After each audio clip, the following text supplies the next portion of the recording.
Welcome back to Hot Movies. Today I'm going to explain Basic Instinct 2, which was released in 2006.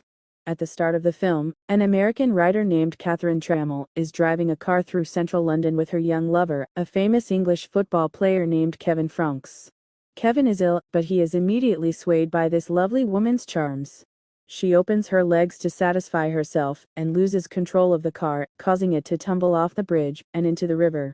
Catherine attempts, but fails, to save her boyfriend by releasing his seat belts. Catherine survives the catastrophic event, but the soccer player drowns in the river. Detective Roy Washburn suspects Catherine during the interrogation as drugs were found in her lover's blood. She likes experimenting with life, taking pleasure in the danger and ongoing risk. Catherine, despite this, has never taken drugs and has no clue how they ended up in the football player's blood. The investigation accuses the writer and refers her to Dr. Michael Glass for mandatory treatment. During the personal meeting, the woman acts suspiciously and seems unconcerned about what has happened. Following an examination, the psychiatrist quickly states his conclusion in court, describing Catherine as a psychopath who does not distinguish between right and wrong, and likes going to extremes that can lead to death. Following the trial, Michael contacts a journalist and his ex-wife's lover.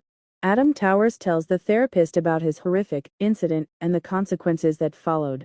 7 years ago, he instructed an illegal drug dealer and failed to let them know his intention to commit another crime. As a result, the man was persuaded by his lover and condemned to prison. Michael was so upset over it that it took him years to deal with the police's disapproval and judgment. When he visits his wife, Denise, he chastises her for telling his girlfriend about his inner turmoil. When the doctor returns to work, he runs into fellow worker Melina Gardiach and tells her about his meeting with Catherine. At the same time, the detective phones and informs him that the author is still free due to a lack of evidence, but the cop is confident that she will not rest and will soon conduct another crime. On the same night, Michael meets with Gerst, a distinguished psychiatrist who investigates the behavior of maniacs and insane criminals. He runs into Adam's intern at a cafe and wants to speak with him about a personal conversation with Catherine, but Michael ignores him and rips up Peter's business card. He meets Catherine in his office, who wants to meet him. He is unable to allow her since he is working on a forensic report and seek to refer her to another psychiatrist. Catherine informs the doctor about her fantasies, which piques the psychiatrist's curiosity, and he agrees to see her again. Catherine comes to the psychiatrist a few days later and expresses her unhappiness with her job. She does not rule out the idea that she purposefully drowned the soccer player. She believes the psychiatrist and realizes that their conversation will not be leaked, but she does not confirm it. Michael visits a neighboring bookstore and purchases all of Catherine's novels, which he begins reading one at a time. The psychiatrist begins getting to know Catherine better through regular appointments, and she discloses her relationship with a police officer known as the shooter, as well as the killings of a popular rock musician, and to detectives a few years ago. She was held accountable for all of the crimes, but the actual perpetrator was revealed to be the cop's best friend. While listening to Catherine, the doctor is less concerned with her psychiatric state and more concerned with her legs and figure. Next we see Catherine meets and talks with Melina at another psychologist's party. Michael is bothered by his patient's appearance and longs to return home. Catherine hands him a lighter and tells him to place it in her handbag before leaving. The writer offers to have an intimate meeting on the way out the door, but the doctor refuses and does not succumb to the woman's duping offer. When he meets Michelle, he arranges a date, and the two soon find themselves at Michael's place. Their sex encounter is interrupted by a phone call from worried Denise, who asks for help from her ex-husband. When Michael gets to his ex-wife's residence, he finds Adam's dead body in bed, and as he approaches, he accidentally steps on the lighter he saw in Catherine's hands. The cops arrive shortly to investigate the matter. Detective Roy finds the evidence in a garbage can and suspects Michael of concealing something. During the next visit, Catherine informs that Adam was recently found murdered by the police and that he turned out to be her boyfriend, whom she had dreamed about strangling. Such a coincidence causes Michael to suspect his patient, but she convinces him that she had nothing to do with it. Choosing not to answer the psychiatrist's questions, the writer wishes to smoke, enraging the doctor while obviously extinguishing her cigarette. She seduces Michael and begins to play with his fantasies through filthy acts. The psychiatrist caves in and becomes agitated to the point where he is unable to speak and can only stare at Catherine's legs. When the session is finished, the writer informs him that their meetings are now done. On his way back home, Michael calls the woman numerous times in an attempt to set up another consultation, however she neglects him. Outside the psychiatrist's house, Detective Roy approaches and informs him that Catherine and Michael's ex-wife had been physical with Adam. All of the evidence points to one of them as Adam's murderer, but the detective feels Catherine is responsible for the crime.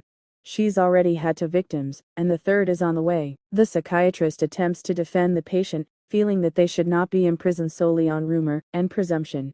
After angrily reacting to Michael's silence while the journalist was preparing a controversial story that could damage his career, Detective Roy becomes suspicious of him.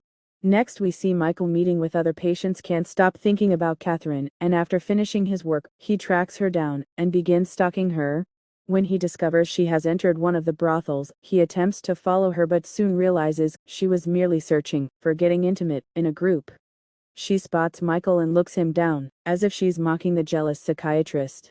Michael pays an overnight visit to his ex-wife, and discovers that she, too, is friendly with Catherine, and has even got intimate with her.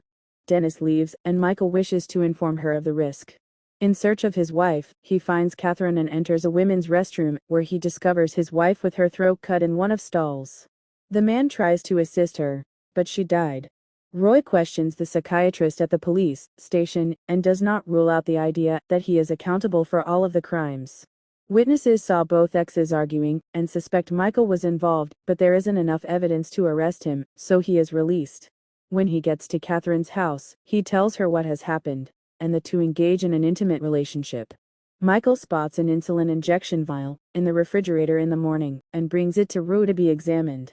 When the psychiatrist meets with Catherine's lawyer, he realizes that the investigator is not as honest as he seems and has been accused of tampering with evidence.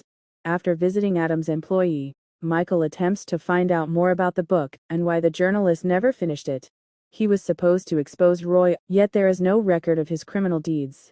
When Michael goes to Catherine's house, he learns that the author has discovered an injection vial missing. She has lost trust in the psychiatrist, and she drove him out of the house. Outside, Michael feels watched, and it looks like he is being tracked by Roy, who has already analyzed the vial's components. According to his story, a potent illegal substance was found inside the brothel by the man who was in group sex with Catherine. Roy proposes calling a San Francisco policeman to find out more about the author. The doctor learns of Catherine's prior misdeeds after speaking with Phil Walker. Michael wants the writer to be honest when he gets to her place, but she plays on his emotions. When the man gets angry, he grabs her by the neck and attacks her, but she only responds with a smile. When he gets back home, he snaps out of it in rage, and recalls having a CD with a copy of the author's upcoming book, The Analyst. After reading, he discovers that it covers every recent event, with Catherine serving as both the story's creator and the main character. He hurries to Melina, and sends the detective to his colleague's home as well, fearing that she would be the next victim. After going inside the house, Michael looks to see if the woman is still alive. She forewarns him that the authorities would be informed about his relationship with the patient because she is aware of it. He sees Catherine at Melania's house and an intent to attack her. Michael accidentally pushes his colleague away, forcing her head to hit the table. Her unconsciousness had no effect on Michael. On the other side, Catherine is armed and uses a gun to warn the man. He speaks to the author, who accused the dishonest cop of all his crimes after getting the gun back.